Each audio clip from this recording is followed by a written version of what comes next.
El actor Nacho Guerreros fue el invitado especial en el programa Sobreviviré que presenta Nagore Robles. El intérprete, conocido por su papel de Coque en la serie La que se avecina, repasó los mejores momentos que ha vivido en la exitosa producción, pero también desveló secretos que no se conocían. Han pasado cosas muy bonitas en la serie y también cosas menos bonitas porque las tomas falsas no salen cuando nos enfadamos o cuando tenemos un día malo, empezó relatando.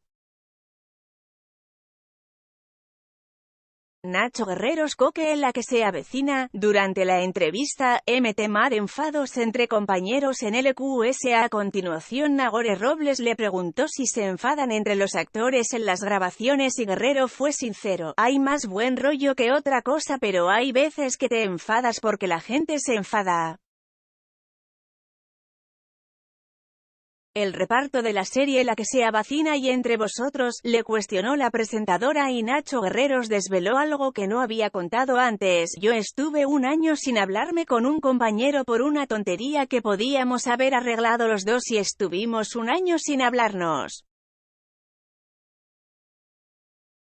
El compañero era Pablo Chiapella. Nacho Guerrero reveló el nombre del compañero: es Pablo Chiapella. Estuvimos un año sin hablarnos. Él lo pasó muy mal y yo también, y era muy desagradable, queriendo tanto a una persona, estar con él y no dirigirte la palabra excepto cuando tienes que actuar, reveló.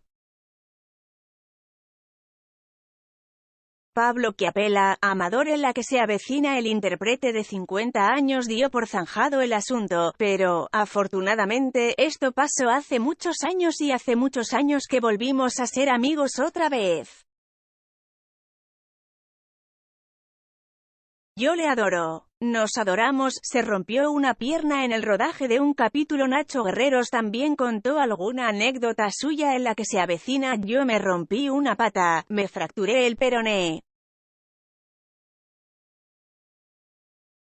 Estábamos rodando en un monte en 2016 y saltando me senté encima del peroné y noté un dolor que casi me desmayo. Estuve de baja 3 semanas y teníamos que terminar la serie porque faltaba muy poco. Y no podían adaptar el guión a mi fractura porque yo ya había rodado el último capítulo con la pata bien, así que me cogieron planos medios o apoyado en algún sitio para que no se notase mi falta, finalizó.